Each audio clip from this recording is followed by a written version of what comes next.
Good afternoon and welcome. Once again, my name is Ryan Tappy and I work with the ALS Association in our Mid-Atlantic territory. Thank you for joining us for the final day of ALS Clinical Research Week. There are a few things we want you to know before we begin. There will be time at the end of this webinar for questions.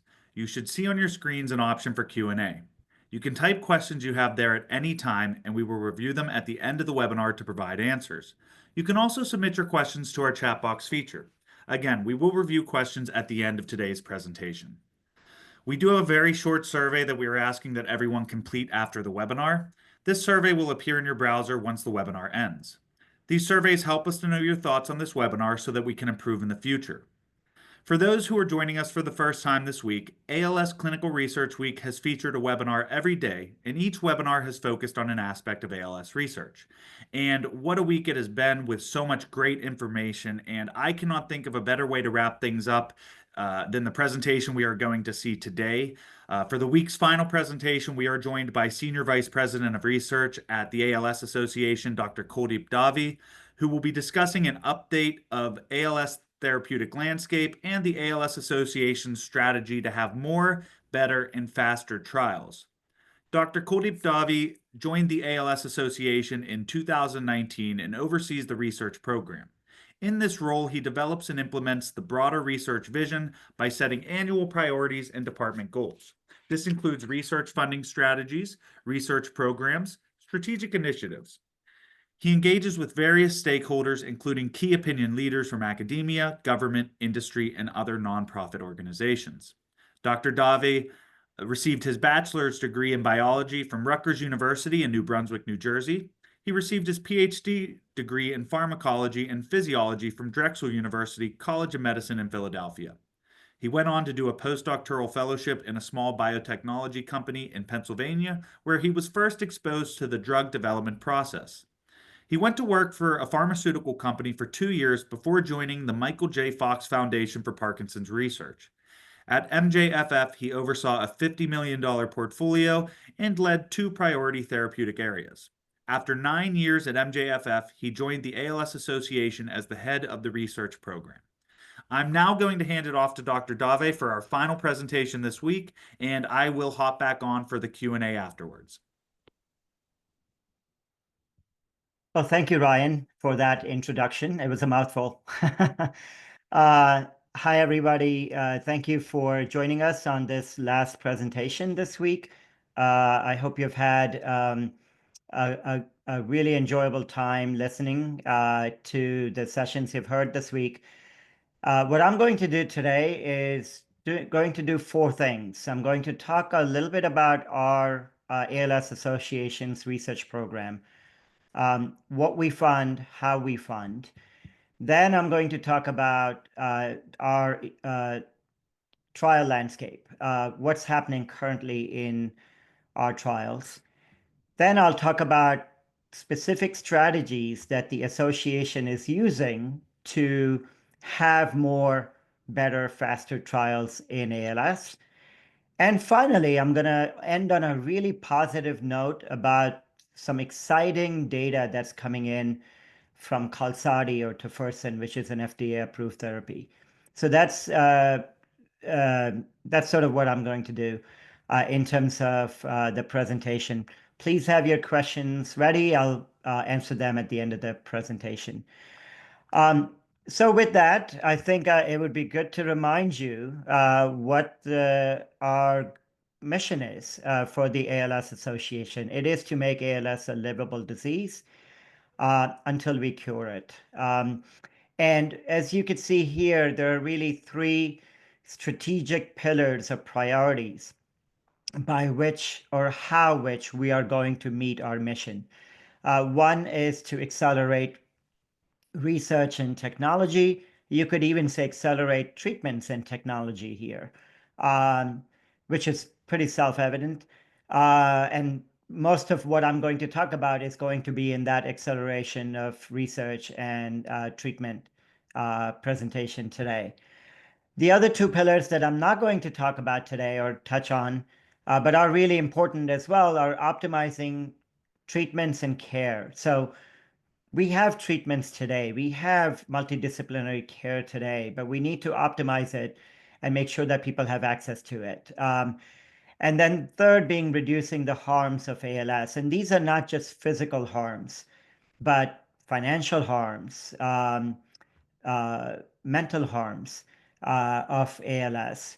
And so all three of these are strategic priorities for the organization. So this is a lot, and I'm going to walk you through this one by one. So don't get lost. I'll walk you through this, but it's really important to understand this so that you can understand the rest of the presentation. So this is what I call our ALS landscape. This is what our research landscape looks like. And what you see is a funnel here. And this funnel leads to drug approval. And we all understand that, right? Drug approval is when a company goes to the FDA and seeks approval so that that drug can now be on pharmacy shelves and available for use. But there is a lot that happens in this funnel before we get to the drug approval stage. And so what I'll start with is right here on the left side, and hope you can see my cursor here move. But this is the biology and genetics of ALS. And this is probably the most fundamental part of this pipeline because we need to understand what goes wrong in terms of the biology in ALS. What is dysfunctional? What is not functioning correctly? What is being lost? We need to understand that so that we can make drugs against that biology. And so investment in this type of work generally means it takes about 15 to 20 years to get to drug approval. And that's just the fact of this pipeline. Depending on where you are investing, it can have different time to impact for people living with ALS. Uh, but this is a really critical stage. If you go to the next stage, which is preclinical drug development. So let's say in this first stage in green, we figured out that protein X is reduced in ALS. So what you do in preclinical drug development is you develop drugs that will increase protein X's activity. If protein X is reduced in ALS, then the drug development would entail increasing protein X's activity with the idea that hopefully that would normalize and hopefully that would slow or stop the progression of ALS. And so preclinical drug development is really important. This is where drugs are made on the bench, tested in cells, in animal models.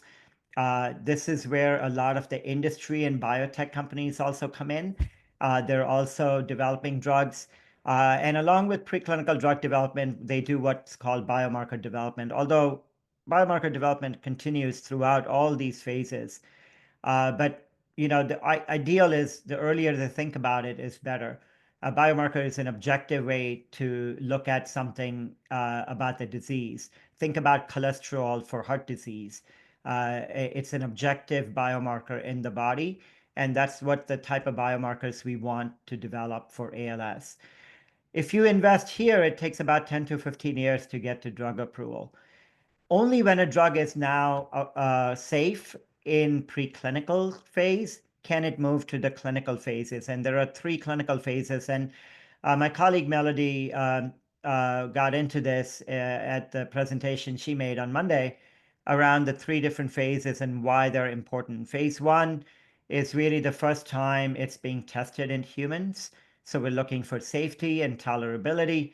Phase two, you're still looking at safety, but now you're starting to look at dose, what dose might work, what biomarkers may change. Am I engaging the target or the biology that I'm going after? And then phase three is really the largest, and this is where efficacy is measured along with safety. And only when a drug passes through these three phases does it get to drug approval. Um, and then on the right side here is also another part of research that is not to be overlooked or forgotten. just because now a drug is approved doesn't mean we cannot have research in managing ALS today. And what I mean is there is research into assistive technology or telehealth, telemedicine, about quality of life, about surveys and patient-reported outcomes, about natural history of the study. Um, these are all things that are research for people living with ALS today, and this is also a really important stage of this phase of this ecosystem. And then underneath this all, you can see is sort of the infrastructure, the specimen collection, the data collection, um, sort of keeps the capacity and workforce going for this entire landscape. And if you look at sort of the, investment here, this is probably the closest time to impact, about 2 to 6 years. And so what I've done now is kind of given you sort of an idea of what this ecosystem looks like. And now I'll jump into how the ALS Association is funding research. And we are the largest philanthropic research funder in the world.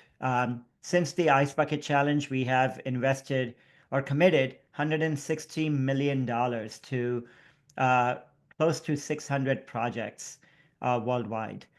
Our motto is that the world is our lab. We fund science across the world. Science, good science doesn't stop at the border.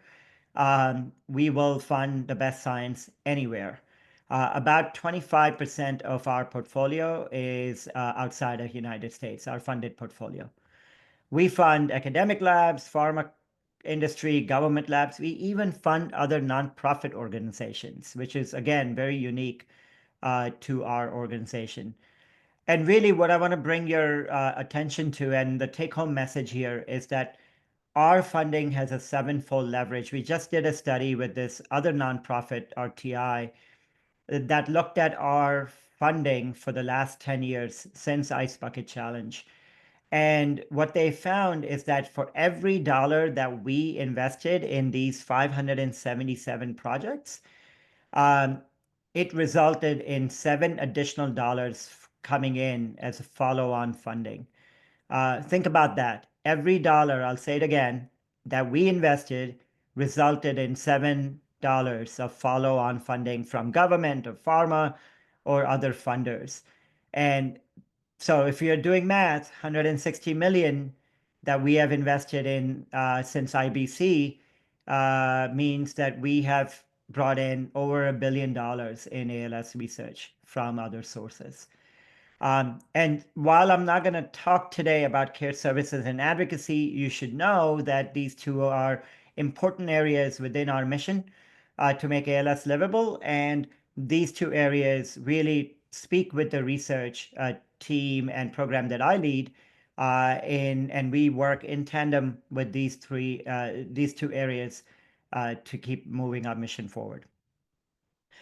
So you may wonder, how do we select projects? How does ALS Association actually fund projects? And so, as you can see, our projects get selected through a really rigorous, transparent, and deliberate process.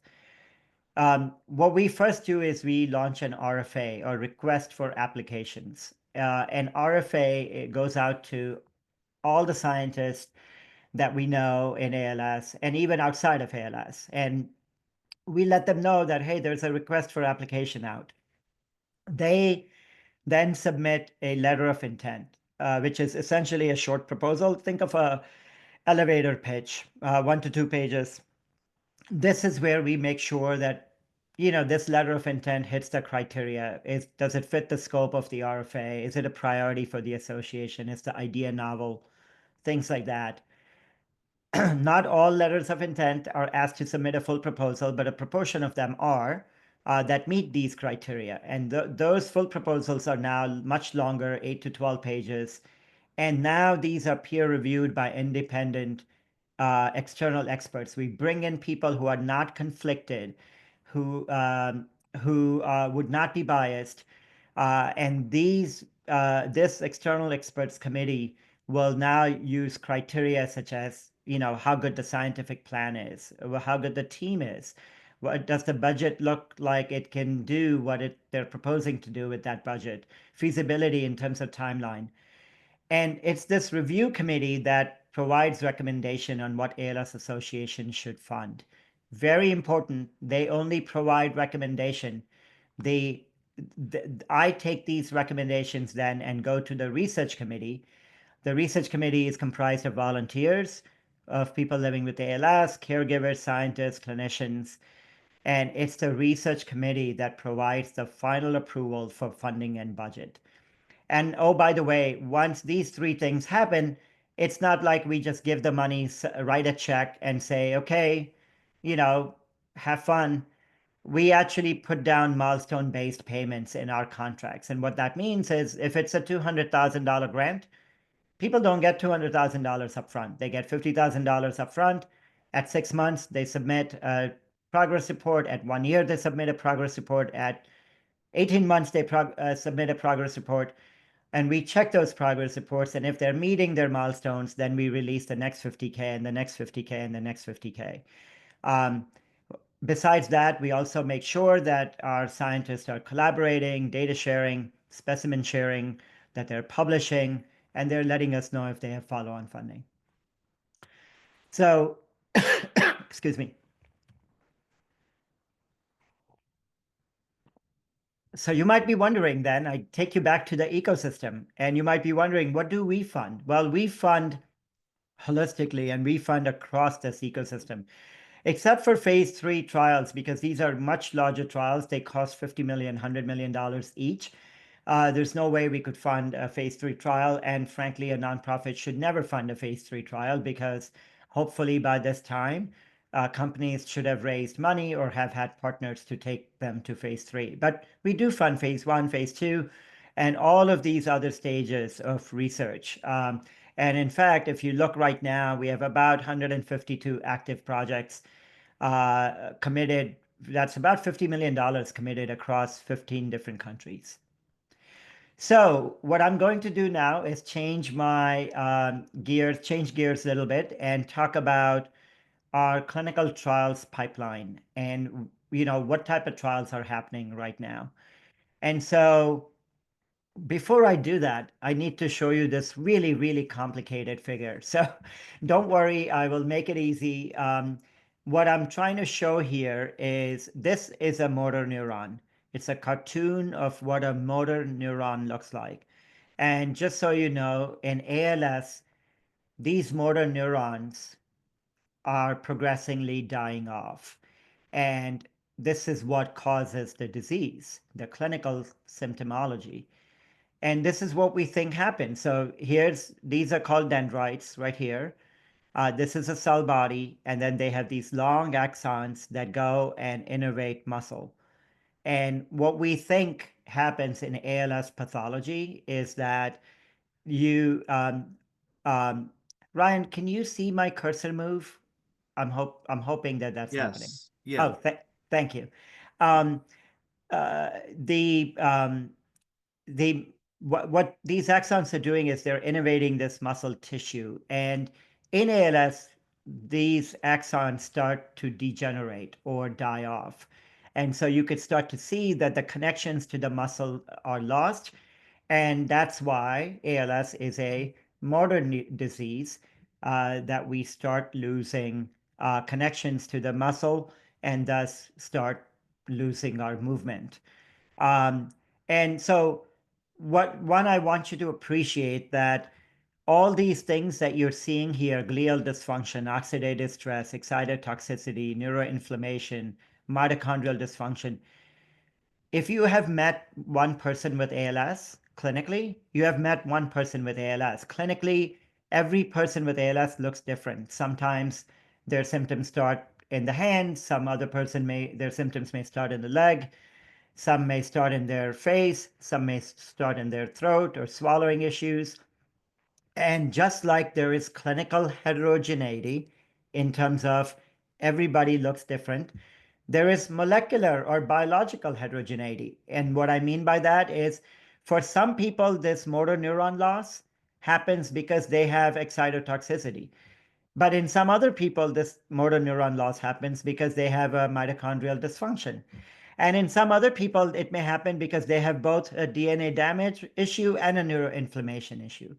So when I say heterogeneity or this disease is heterogeneous, that's what I mean.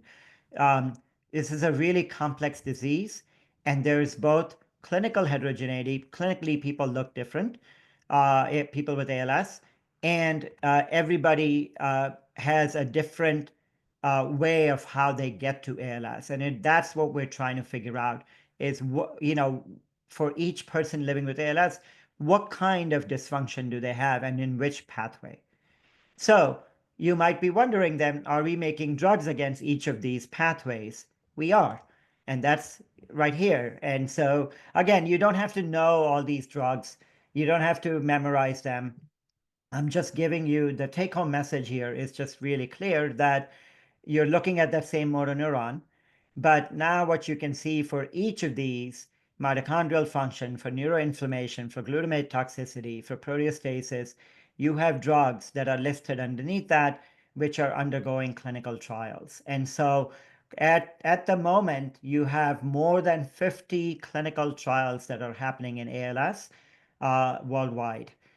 Which is amazing for a rare disease. I know that doesn't sound like much, but for a rare disease like ours, um, over 50 interventional trials is a really good thing. Of course, that's not enough. We want more, we want better, and we want faster. And I'm going to get to that in a minute as to how and what we're doing to do that.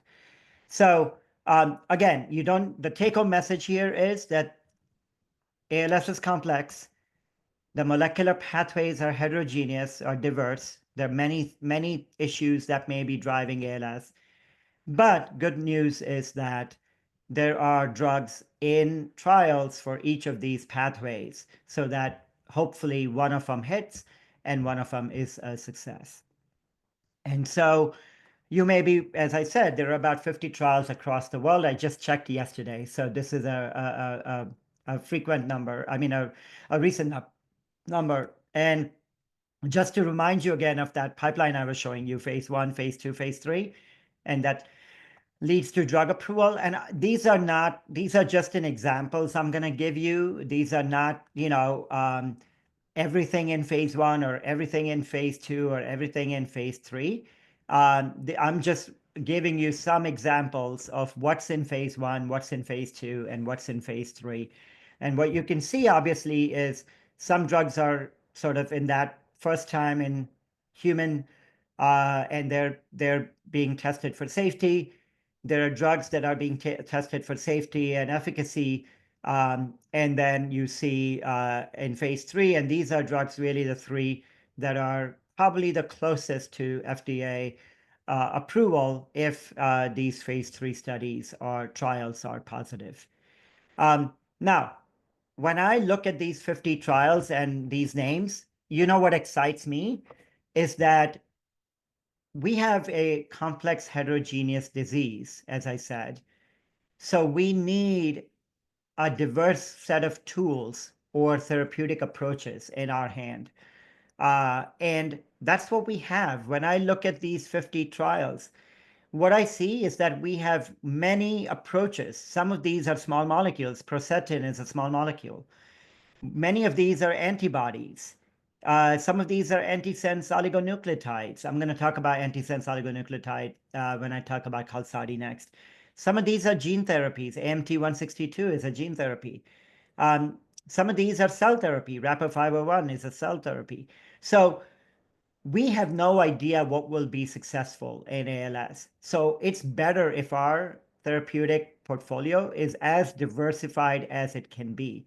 And that's what we have. We have all kinds of approaches. We have all kinds of pathways we're hitting. Some of these drugs are hitting autophagy, some are hitting inflammation, some are hitting RNA metabolism, some are hitting excitotoxicity. Again, you don't need to know everything about these pathways. What you need to know is these pathways are all involved in ALS and that we have drugs that are hitting these pathways. And when I look at these 50 trials, they're not all hitting the same biological target. They're hitting different biological targets. Some are hitting EIF2B, some are hitting C9orf72, some are hitting STATMIN. Again, you don't need to know the targets itself. What I want you to get, the take-home messages, our portfolio is diverse, it's exciting, And this is exactly what we need as we go to make ALS a livable disease. All right, so now I have gone through the pipeline, and what I wanted to do is, go through what our strategy is to make trials more, better, faster. And I'm going to speed it up a little bit because I want to make sure that I have enough time for Q&A. And so um, this is why we need more, better, faster trials in ALS. First of all, the failure rate for trials is really high. 95% of trials in ALS have failed in the past. And so if you have a 95% failure rate, the more shots on goal you have, the more chances that something will be successful. And so more trials, the better chances we have. It's also a heterogeneous disease. I told you biology is very diverse. Someone may have mitochondrial dysfunction issue. Someone may have RNA repair issue. So the more, the more different types of drugs we have, and the more trials we have, the more ways we're going to be testing these hypotheses. And more trials means more people with ALS can participate. Right now, yes, there are 50 trials, but less than 10% of people with ALS can actually participate in a clinical trial. So the more trials we have, maybe we can get that percentage to be higher. Why do we need better trials? We need better trials, one, because the failure rate is high. So we need to make sure that the trials we are developing or going after are based on validated biology. That the biology, remember that first part of that ecosystem that I pointed to, which is really important. Um, that biology is really important to figure out and validate so that we know what targets to go after for trials. We also need to know that the therapeutic we're making actually engages that biology. Or so in my previous example where I told you, let's say the biology tells us protein X is reduced. Our therapeutic is trying to increase protein X. So we need to be able to measure in human samples whether you are actually increasing that target. And that's what target engagement means. And we need to have biomarkers, and I'll talk about neurofilament light in the next couple of slides. But objective markers, because clinically everybody looks different. And so besides the clinical measures, if we can have some objective measures or biomarkers that tell us that you're having an effect on the disease, that would be really good. And why do we need faster trials? Right now, it takes about one patient per site per month in terms of recruitment. So if you have to recruit 100 patients, you can imagine how long it would take to get that trial done. And so we need faster navigation of people living with ALS to trials, faster recruitment. We need the trial sites to be quickly activating and have the capacity to do multiple trials. And we need regulatory agencies to be educated, agencies like the FDA, um, so that they understand ALS. So what are we doing for more, better, faster? More trials. First thing we do, and so I'll start here and then work my way around.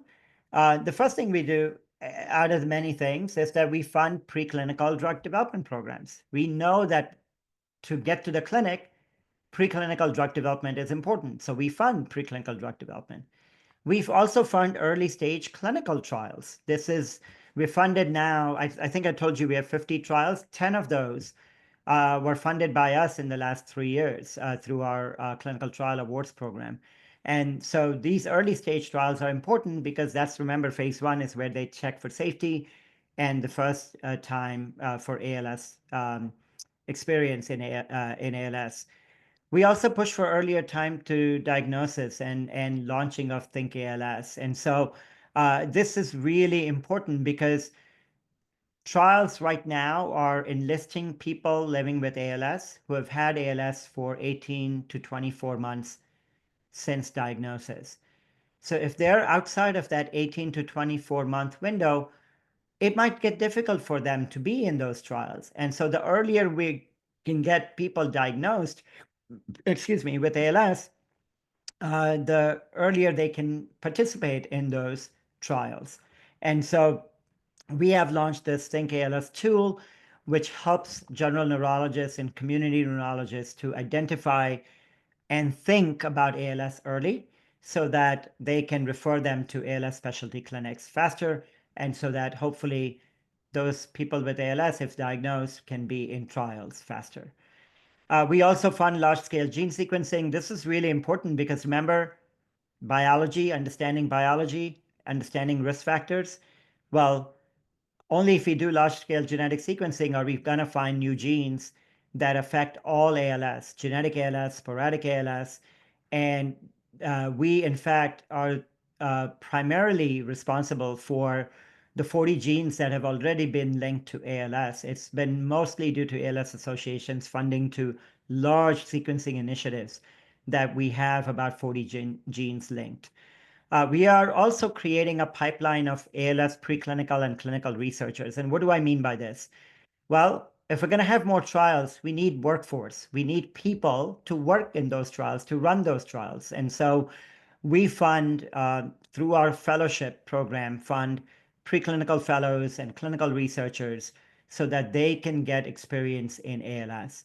And finally, we are partnering with the CDC registry, and you heard a little bit about this with from my colleague Patty yesterday when she talked about how the CDC registry can help understand and discover new risk factors. So that was more trials. What about better trials? Well, on the better trial side, how can we have better trials? Well, we need to better understand biology and target validation. So we fund the understanding of biology. And we fund biomarker development and measure development. Remember, I told you we want some objective measures like cholesterol. And so funding of biomarkers it's kind of goes hand in hand with funding of biology. But besides that, how can we have better trials? Well, we can enable sharing of data and samples from clinical trials. So when clinical trials are done, we ask trial sponsors to put data and samples into a repository so that other people can access that data and access those samples and learn from them. We also provide guidance to industry on integrating patient voice. This is really important. You heard from Amanda yesterday about ALS Focus Program. And the ALS Focus Program really is our way to integrate patient voice in everything we do. And not just for everything we do, but providing guidance to both industry and FDA on what's important to people living with ALS. We collaborate with the Alliance, the Global Alliance of ALS MND Consortium, to improve trial infrastructure. And this is really important because of two reasons. One, our trials can be diverse, and diversity is important because ALS is a complex and heterogeneous disease. And if we have diversity in our population, we will learn a lot more about the science and the different biologies that affect ALS. And so trial diversity is important. Trial infrastructure is important because if there are trials outside the United States, then we're not the only ones where if we're going to have more trials, then the sites are not going to be limiting. There will be sites outside the US where companies can conduct their trials. And finally, we convene roundtables. These are twice-a-year roundtables that we convene where we bring together industry, government, people living with ALS, again, to improve things like trial conduct. You know, what's important? How can we make sure that trials are efficient and that they're helpful to people living with ALS? And finally, I'll talk about faster trials. How are we making sure that trials are happening faster? Well, first thing we can do is we enable research at our ALS certified centers of excellence. These are our care centers that are also doing research, and we make sure that that ALS centers are both have our certified seal, but are also getting funding to do that research. We have funded trial capacity and diversity at clinical sites. This was one of our most popular programs. We funded 17 sites across the United States so that, let's say this site can only do 2 trials a year, because we provided them funding to increase their capacity, now they can do 4 trials a year. Or maybe they can handle 20 patients in their clinic. Now they can handle 40 patients in their clinic. We also are navigating people living with ALS to clinical trials. And you heard this again from Melody and Brittany early on in the week about My Tomorrows and our partnership that is helping people navigate to trials. We also fund trial infrastructure. And so this is where we fund NEALs or PROACT repositories where data end up or samples end up after the trials. And so this way, again, trials can be faster and better because there's a better infrastructure that's optimized to make trials faster. We also are increasing genetic counseling and testing, and this is really important because if you know your genetic status, and you have ALS and there's a trial going on that is targeting that gene, then you could be in that trial and you could be recruited faster into that trial. And so that helps with faster trials. And finally, we work with the FDA to provide them guidance. We push for faster decisions so that the FDA understands that ALS has a different time clock and that the time cannot be the same as cancer or diabetes, that or allergies or asthma, that ALS is a devastating disease and that FDA needs to move fast on its decision-making process. So I'm going to change gears in the last 10 minutes, and hopefully I can finish by 3:45 so you all can ask me questions. But I just want to really end on this positive note. This is probably the most exciting news we've had in the last couple of years. So just to show you this sort of chart here, took about 126 years before we got Riluzole. And then you could see that each year, as the decades are moving along, we're getting better at finding new drugs. So Nudexta was approved, Radicava was approved, Relyvrio was approved, which is no longer on the market because it failed its large phase 3 trial. And Qalsody, which was approved 2 years ago. Qalsody is really interesting because it's a gene therapy, it's a therapy that's targeted to a particular genetic form of ALS called SOD1. So this is not for everybody with ALS. This is really for 2 to 3% of population, very small population. But I'll tell you why this is really exciting, the data, because we have been collecting some real world data of people with ALS on Qalsody. So here's a paper that just came out a couple of weeks ago from Tim Miller's lab at WashU in St. Louis. And they have been following these 7 patients or people living with ALS who have been taking Qalsody. Now, again, they have this particular mutation in the SOD1 gene. So Qalsody is not for everybody. It's only for people with SOD1 gene. And if you have ALS and you want to know if you have the SOD1 gene, then you should get genetically counseled and tested so that you can find out if you are carrying a gene or not. Having said that, this group has been following these 7 people living with ALS and seeing what the data looks like. Now, the reason why I'm showing you this is because all these years, neurologists and neuroscientists like me always thought that a home run would be if we can slow or stop the disease. And we will take that. If, I hear from people living with ALS all the time, hey, if you can slow down my disease, you can stop my disease, that would be a home run.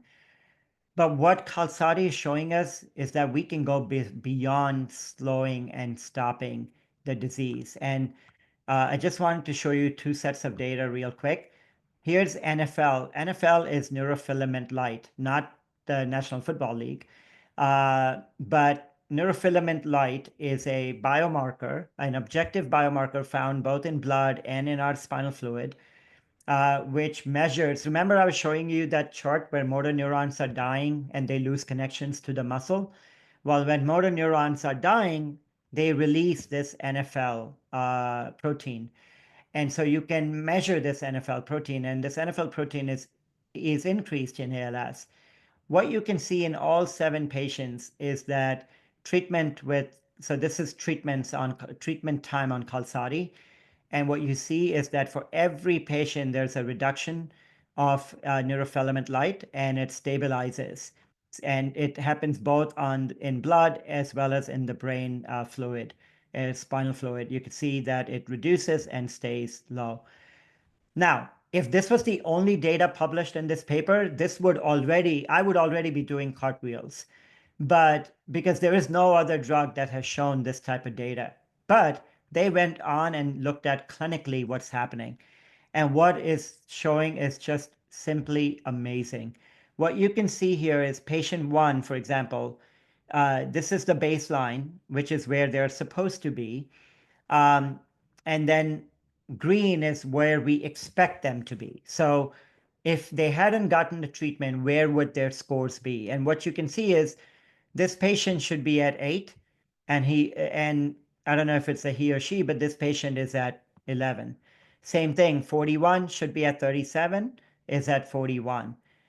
38 should be at 25, is at 40. Function got better. 40 should be at 30, is at 41. Again, function got better. And you could see that across.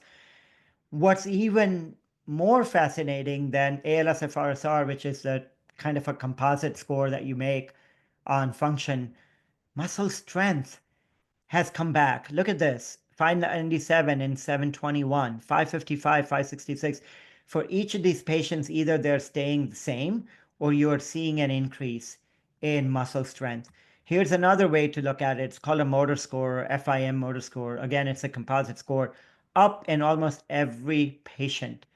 So I was wrong. And so were many neurologists and neuroscientists who thought that all we could do was be stop or slow down the disease. What this is telling us is that there's a potential to recover function. Some of these patients have had ALS for years, and now they're recovering function and strength. I actually sat next to a person with SOD1 mutation who had been on tofersen for many years, and he showed me a video where he could not do some simple things like pick up a glass of water. And then he reached out and said, look what I can do now, and reached out and picked up that glass of water and had a sip, sitting right next to me in San Diego. Just, unbelievable and fascinating. So I wanted to share this with you because what this tells us is that while this drug is only for that 3% of people living with ALS, or 2 to 3%, it gives us hope that if we can have the right target and the right therapeutic, that maybe for the other 97% of people living with ALS, that we could potentially have this type of recovery or restoration of function. So some take-home messages, and I'll end in the last 2 minutes here. The association is the largest funder of ALS research, and our goal is to fund the best science and to make ALS a livable disease. ALS pathology and dysfunction is complex and heterogeneous. I showed you that both clinically and biologically. Our pipeline is diverse. I told you, over 50 trials, very exciting, all kinds of different approaches, all kinds of different pathways we're going after. We are taking a very comprehensive strategy to have more, better, faster trials in ALS. Qalsadi's real-world data is providing hope and evidence. It's not just hope, but evidence that recovery of function and strength is possible. And not only is it possible just for genetic ALS, that small population, but perhaps even for sporadic ALS. And finally, any ongoing therapeutic development should focus on validated targets, validated biology, should use biomarkers, and focus on function, strength, and overall quality of life. And so with that, I'll stop my presentation and happy to take some questions. Absolutely. Thank you, Dr. Dave, for that excellent presentation. Yes, we're going to open it up for questions. We got a lot of engagement for the Q&A, so a lot of questions out there. So I'll try um, to get those to you. So one of the questions is, what lab testing can my doctor do to determine where at a molecular level my dysfunction lies? They're aware of gene testing. Is there other testing that they can participate in to try to determine that molecular Yeah, level where the issue is? very good question. We're not there yet. Okay. That is something that a lot of the large initiatives in ALS are trying to develop. This is why natural history studies like the All ALS study that you heard from on Wednesday is really important, because if we can understand a natural history of the disease, or what molecular type of ALS you have, and then we can develop an assay. Just like you, when you have a cold and you go to urgent care, and they can do three types of tests and tell you whether you have flu or COVID or strep. Wouldn't it be amazing if you can go into a neurologist office and say, I have ALS, and they can tell you you have a mitochondrial ALS or protein handling ALS or excitotoxicity ALS. And that's what we are hoping to get to. We're not there yet. Okay, great, great. This one is more maybe related to the funding aspect. When the AMX0035 was pulled, what happens from a funding standpoint when something like that happens? Does the ALS Association still fund anything related to that project? Um, No. okay, Um, there's, it was pulled from the market, so there is no research ongoing in AMX0035. It's a drug that's no longer relevant in ALS. thank you. One question is regarding the desire to speed up diagnosis. Is the Think ALS tool being disseminated to physicians at large, PCPs, things of that sort? Is this tool specific to the US, or can it be shared with clinicians in other areas like Canada in this example? Yeah, very good question. Yes. We just maybe a little bit of a backstory on this. We had a roundtable on how do we reduce time to diagnosis. We also did a study that we just published last month, and we wanted to see where are people getting stuck. Generally, it's about 12 to 18 months average time to diagnosis. Where are people getting stuck in their diagnostic journey? Is it at a PCP level? Is it at an orthopedic specialist level? Is it at a physical therapist level? Is it at a neurologist level? And what we find is that the major, the bulk of the diagnostic delays are happening at a neurologist office, at a local neurologist office that may be doing tests and trying to rule out a lot of other things. And that's who really the Think ALS tool is geared towards, although it can be used by PTs and by PCPs and orthopedic specialists and surgeons. Um, no, this tool is not for United States only. In fact, there is a tool like that in Canada called Refer ALS. And there's a tool like this in Europe, which is called Red Flag System. There are tools, analogous tools in other countries, but the ALS is ALS, so this tool can be used outside the United States, and we do have a strategy currently to disseminate that tool to the wider community. Wonderful, wonderful. Could you talk on why these trials have so many exclusion criteria? Yeah, so there are you, you have to remember, and this is going to sound uh, a little crude way to say it, but trials are experiments. They are experiments done by pharma companies to see if a drug works in ALS population. And I know that sounds really crude because there's a human element to it, right? There are real people behind these trials. So we don't want to see this as an experiment, but it's an experiment. And when you do an experiment as a scientist, when I do an experiment, I want to make sure that I control the tools I'm using to do that experiment. I know what I'm doing, what I'm using. And in a similar way, in a clinical trial, the sponsors are trying to answer a specific question. And so to answer a specific question, they need to have particular people that have particular characteristics. So for example, if a drug is looking at speech and swallowing, then they want someone who has some speech and swallowing deficits, because what else are they going to test? They want to test if the speech and swallowing deficits get better. If your speech and swallowing is fine, then you're going to be excluded from that trial, right? Similarly, let's say the trial needs, um, the trial means you have to, um, have a particular genetic mutation because like Qalsody, it's going after a particular gene. Well, if you don't have that gene, then you can't be in that trial, so you're excluded from that trial. So, there are exclusions because of that, but that doesn't mean you can't participate. There are observational studies happening all the time that are providing information. The All ALS study that you heard about on Wednesday was doing exactly that. It's a way to be in a clinical study which is providing information and informing scientists and trialists about the disease.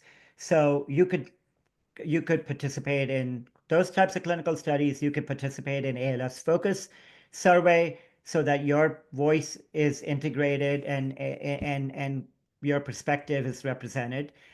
You could participate in the CDC registry. These are the ways that you can participate. And of course, there are expanded access programs, which is sort of compassionate use programs, which are also available through neils.org. And so there are many other ways to be in a clinical study besides being in a clinical trial. Okay, great. And just going off that, there was a question regarding, a specific time after diagnosis, if you're more or less likely to be accepted to a clinical trial. I'm assuming that is a part of the exclusion criteria when you were diagnosed in some trials. Yeah, so some trials there is, again, depending on the mechanism of drug that they're testing, if they believe the drug can make, you know, um, you know, s- someone breathe better or walk better, and if there is a particular part of the disease where, that is difficult to assess, then you may be excluded. So again, I'm not justifying exclusion criteria here. I'm just giving a reasoning as to why they exist. And so, yes, a lot of times the window of trials is about 18 to 24 months since diagnosis. And so, if you are interested to be in a trial, you should, if you have ALS, you should speak to your clinician, ALS clinician, your clinic as soon as possible. You can also go to My Tomorrow's links and register so that you could be navigated to a trial. Wonderful. This question, it cited the positive results of the uh, tofersen that you had discussed. And do you expect any trials similar to this to be approved and made available that look at sporadic ALS, or is this research, the positive results from tofersen, something that can maybe be applied towards sporadic ALS, even if it's just the approach of it? I'm so glad you asked that question, whoever it was, because that is a perfect question. And the answer is yes, yes, and yes. Um, of course, we are learning from this therapy targeted to a particular gene of ALS. Three things it's telling us. One, that this antisense oligonucleotide, which is what Qalsody is, an antisense oligonucleotide is really a piece of DNA that goes and corrects the mutant DNA. And so that you're not developing the mutant protein or generating mutant protein, you now generate the normal protein. And that's how calcidiotofursin works. It's an antisense oligonucleotide that corrects the defunct or the dysfunctional gene.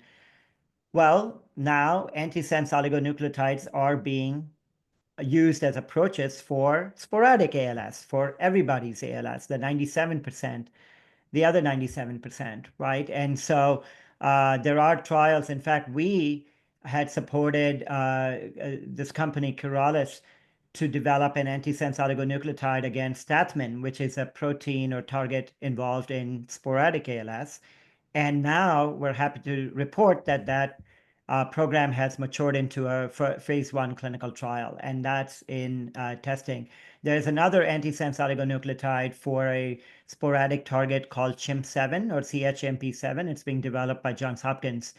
And that's another sporadic target. So yes, we are learning about from Khalsadi and applying those rules to all ALS. Great. This next question relates to something we actually touched on prior to starting the webinar, and it's coming out from an advocacy aspect. Is it a good idea for ALS patients in the community to reach out to state and federal levels to request funding for trials? It sounds like it's asking what if there's a benefit to individuals advocating for funding. Yeah, so short answer is yes. This is a really tough time. This has been on my mind. I think this is going to be a really tough time the next 4 years for science. Um, we are going to have a very anti-science, anti-health type mentality. And we're seeing this already in the last 10 days on some of the steps the government has taken.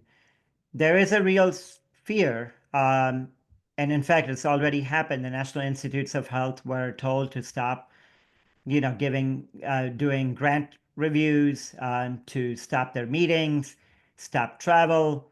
Um, we can't even talk to our government partners because the government partners like CDC and DoD and others have been told to not speak to non-government partners. This is a tough time. And I told you we have a sevenfold leverage.